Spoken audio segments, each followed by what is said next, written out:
coming. A couple of comments about last night. The great news we just got. We're going to go to the Rose Bowl. Hard to say I've ever been more proud of a group of players and people, not just players, but people, the way they demonstrated their resilience and toughness and love for one another. And I sent them a group text this morning. I look forward to seeing them again. And that was obviously a lot of respect for our opponent because, boy, did they play, and we knew they would. It's hard to get space against them, but I thought Ryan Day and our staff, and obviously Dwayne and those receivers created space. Defensively, we gave up, the third quarter was not good, but at times we had to make a play, and we did. And so, very proud of our guys, back-to-back Big Ten champs, the respect we have for this conference. We wake up every day going to work with going to Indy, and then when we get to Indy, find a way to win it, and they did it. And I'm very proud of them. We'll open up with questions. Second row left, Ari. Urban, you guys had been through a lot this year. You win your conference, you beat your rival, and then you go to the Rose Bowl. I'm wondering, with all the great things that have happened, what is your perspective on what the expectations are? What is the feeling in the locker room? Are you happy about? Yeah, they were great, and I'm going to measure. I know I am, and I know our staff is. But the people who count, I want to make sure they are. There's so much pressure nowadays. I remember when I was at Florida, we lost the SEC championship, and our consolation was going to the Sugar Bowl. And the Sugar Bowl is the SEC's Rose Bowl, and 13-1 on record. And you just start thinking, my goodness, and here we are 12-1. And we all saw what happened this morning, and I think the committee, obviously Gene's on that committee, and there's some great people on the committee. That was a tough job now. Those are three really good teams. I haven't really watched them, but I started watching some highlights, and they were really good teams, which were one of those great teams that obviously didn't make it, but that's a tough decision to make. So I'm going to do the best I can, which is to make sure that this is an extremely positive experience because you're Big Ten champs. They're going to get a big old reign. Terry McLaurin's the reign chairman, so he's already told me he's going to make it as big as he possibly can. I'd rather it be smaller, but it's going to be a big one, and I'll make sure they enjoy it. Urban, what's your standard, though, for this program? Is this, if people want to talk, is this a successful season? Does this team need to make the playoff for you to be satisfied with where you're going? You put a lot of work in. That's a great question. You recruit hard. I mean, everybody has a different take on it. Rose Bowl used to be the ultimate prize here, but you guys didn't make the ultimate prize this year. I'm just wondering, from your perspective in the program that you built, what is the standard of a successful season? Well, Jerry and I were talking. It's been, was it 12, 12, 14, 12, 11, 12, 12. Those have been the wins we've had here the last 7 years, and it hasn't, been perfect, but it's been pretty darn good. And I never want the people who count are those guys who do the work. Coaches, who cares about the coaches? Who cares about the players? And Terry McLaurin's and Paris Campbell and Johnny Dixon came back for a few reasons. One was a chance to go win the Big Ten championship and play for the national championship. And I don't want to devalue what we just did. We won the Big Ten championship. Far left, Lori. Coach, I know that you use bowl preparation as a time for self-scouting. In a year like this year, which was as odd as it was in so many ways, is that process going to be more or less valuable than usual? I don't know. Once again, this is all just real fresh right now. We got in at almost 4 o'clock in the morning, popped up, watched the show, and here, and I'm looking at the bowl schedule. As we normally do, there's going to be some transition with the players moving on, and offensive linemen, we lose 3. We're going to see how many you lose the 3 top receivers, and then then there's always that NFL stuff that happens. So that I don't know yet. This is all too fresh right now. Do you think the Rose Bowl matters as much to people the age of Paris Campbell and Terry McLaurin as it does to people my age? I think so. I hope so. I don't know. I guess I'll find out. To Paris and those guys, yes, because I've already talked to them. But to Jeffrey Okudah, Baron Brown, and those guys being from Texas, that maybe don't. I hope it does, because my understanding is the greatest bowl of them all is what many people who've been there have told me. Second row, right, Rob. Urban, I don't know have you had a chance to debrief, or will you debrief with Gene over how things went? Will he reveal that to you? We usually meet tomorrow, and then obviously recruiting. He's been on the committee, so I don't see much of him. I mean about the committee and how it went down this morning. I think I know how it goes down. Plus, he was recused. Is that the right word? He was not allowed to be in some of those meetings. So, but I'm sure he'll share some of that with me. In looking at the results, the only thing that seems like you can point to is a bad loss. It kind of changes every year. It's a moving target almost, it seems like. Where do you stand on the weighting a bad loss versus a really good win? Where that should come from? You know, my father taught me that you never put your family, your career, your life in the hands of other people. And when you lose a game, it's in the hands of other people. It's very simple, don't lose. And 3 teams didn't lose, so there's conversations aren't having them. So that's the way I've looked at it, and that's kind of the way I've looked at life, is that at a young age I was taught that don't just handle yourself, take care of your business. And, you know, the thing you can't do is stand up here in front of the microphone and start criticizing the committee. We're not going to do that. First of all, that devalues what our team just did, and it certainly devalues the opportunity to go represent the Big Ten at the Rose Bowl. So that conversation is going to be quick and move on. Front row right, Austin. Along those lines, with winning a Big Ten championship, that's your goal. It's hard to do. Should there be a reward for that? Do you think that there's any sort of change that needs to be made now that this has happened to you 2 years in a row? We were the beneficiary of it twice. You know, I sat in a different chair this morning. So I sat in the same one, 14, 16, and then I sat the same one at 17. It didn't work, so I moved. It didn't work, so I got to find a new chair, I guess. I don't know, Austin. I think college football is pretty popular right now. I think, you know, the only thing I would say is sometimes I see the criteria, and the criteria is not fitting what's happening. But I think I'm certainly not being critical of the people doing their jobs. And when you guys left last night, the celebration was just like, you know, you accomplished a major goal, you checked it off. Did you feel good about the chances of going forward? What were your thoughts as you guys came back last night about getting in? The locker room was fantastic, by the way. The players really enjoyed that win and a hard-fought battle to go. They love going to Indy, they love getting rings, and they love being saying they're back-to-back Big Ten champions. I was worried when I saw that Oklahoma, you know, understood Texas ran a kickoff back and there was a penalty or something. Someone texted me, I didn't see it. But, you know, after the game, when I saw the score, you know, they beat a pretty good Texas team. Tim? Urban, what you were 8 through 12 years old when Ohio State went to the Rose Bowl 4 years in a row.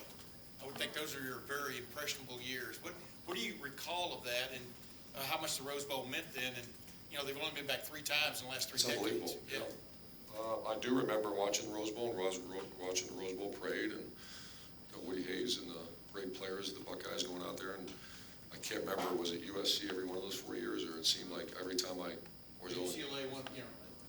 I got that visual of USC and Ohio State playing in the Rose Bowl as a kid growing up, and I'm sure everybody knows how it does. But did you look forward to possibly one day being I a part dreamt of of it? it. Yeah, I dreamt of it. And we came close a few times.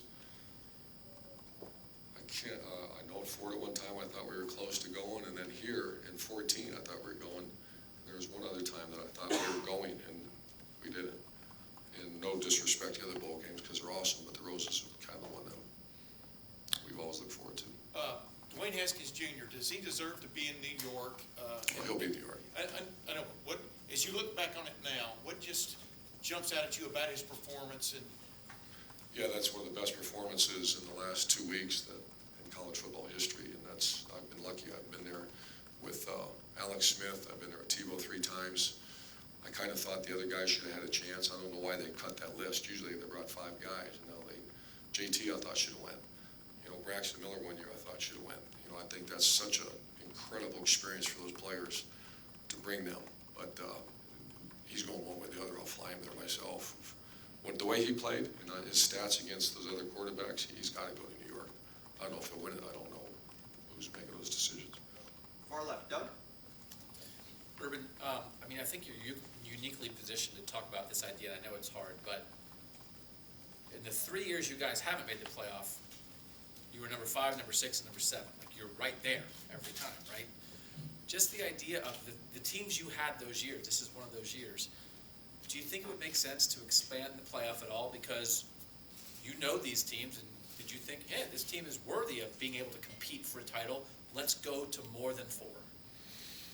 Maybe the best one of all those teams was that 15 team. was a last-second field on a rainstorm, and we didn't play particularly well that day, and we're kept out and beat a good Notre Dame team in the Fiesta Bowl. I think you just got to look at the whole model will change. The college football model will change completely. If you did that, if you start adding games just because of the student-athlete welfare, because these are powerful, tough games you're going into. At first I said no, but then we finished 5-6 or whatever it was, and we're out. So I think that ongoing conversation, but you'll change the entire model of college sports, college football, if you add games, because now you're getting into classes schedules, you're getting into conference championships. Someone made a point to me about, there should be more of a systematic way of setting a schedule, who you play, whether it's 8 conference games, 9 conference games, et cetera, et cetera, et cetera. I think those will be more, I'm sure that's going to generate a lot of conversation amongst the athletic directors and commissioners. And on the topic of Dwayne, now that you're at this point, you have one more game left. I know you've had some good throwers before, but what you guys did, we've asked you about this before, what this offense did, what Dwayne did, how you guys did it this year, did it change your view of offense? Did it change your idea of going forward, how you think the best way is to play offense in college football? I want to give Ryan Day the due. I mean, what he's done, and Kevin Wilson and offensive staff is, I thought we kind of hit the wall when you can't run the ball, you're going to lose. At some point, you're going to lose, and I don't care who you are. That will never change. In 100 years, we'll still be talking about this. And you have to run the ball. You have to stop the run. In college football, you have to do that. And we reached the point where we're really struggling down in the red zone because we couldn't run the ball. And what happens in the pro-style offense in college, because there's usually not enough great throwers in college, there's always going to be an extra guy there. So what college adapted to is the read concept. It's called spread offense. And when you take that element out of it, it gets really, really hard unless you're throwing the ball every down. And has it changed my view? It has, but I still believe in balance. Alex Smith was our quarterback, and he wasn't a guy that we tried to run too often. Chris Leak, we won a national title with. I don't know if we ever really ran him, other than scrambling. And then Cardell Jones, we tried to run him a few times. That looked very good. Now, his scrambling was outstanding, so that will never change my opinion as well, is that if you have a quarterback not willing to go get the first down, but our quarterback's not like that. Dwayne has done a phenomenal job growing up into that and accepting that category. How do you measure a quarterback? Obviously wins. Can you get and will he get the first down for you? Because once you get one first down, then you go get the next one. And that's why we look into offensive football. Last couple of questions. Dan, third row left. Urban, is it surprising to you that Georgia, with 2 losses, was ranked ahead of you guys having only 1 loss in the playoff rankings? I don't know enough about it. I just sat there on my couch or chair and watched it. I was a little surprised, but I think they're, from what I saw, they're a heck of a team.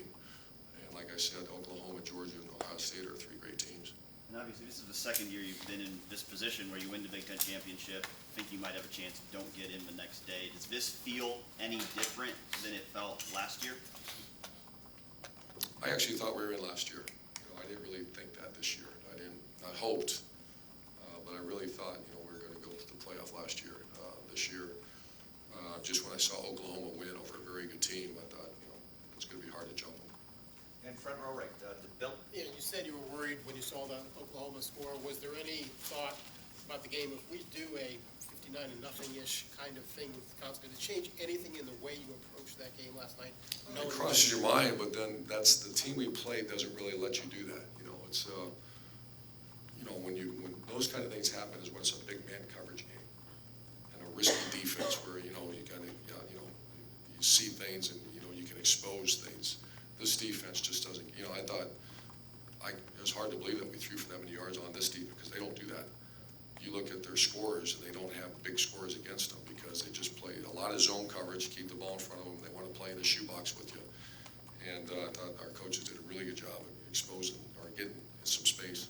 And when you just overall think of what this team has been through, with you not being here for some of it, and the adversity, losing Nick, and yet not playing to the potential that I'm sure you thought they had, when you kind of sum up the whole year to this point, how do you view this season? Well, there's a board that I think Coach Trussell started it right across from my office, and it's the great teams in Ohio State history. I think it 12 team on there, the 12-0, obviously the 14 team. I put last year's team on there. Big Ten champs, and if we find a way to win this Rose Bowl, we'll put that team on there, because I think, 13-1, if we can find a way to beat Washington, a 13-1 team, back-to-back champs, Big Ten champs. The damage when Nick Bosa went down, that changed our team.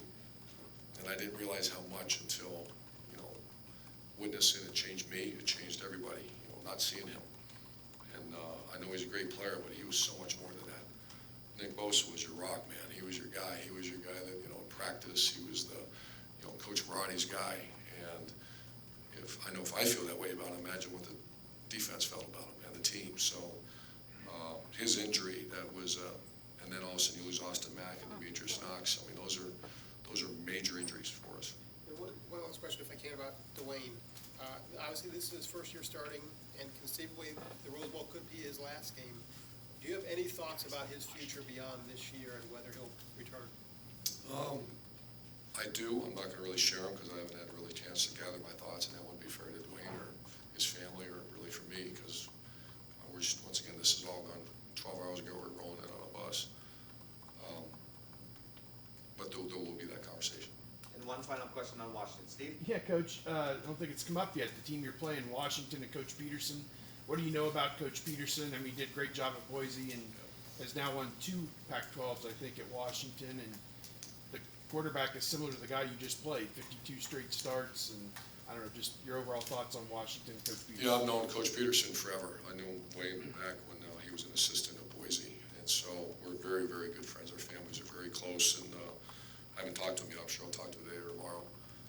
But I don't really know. I know him, and I know his style of play. Obviously, it's from everything I'm hearing, they're one of the top defenses in America, so we get to see that again. But I'm sure they'll be a great team. Obviously, Pac-12 champs and great coach, great players. Great. Coach, thank you very much.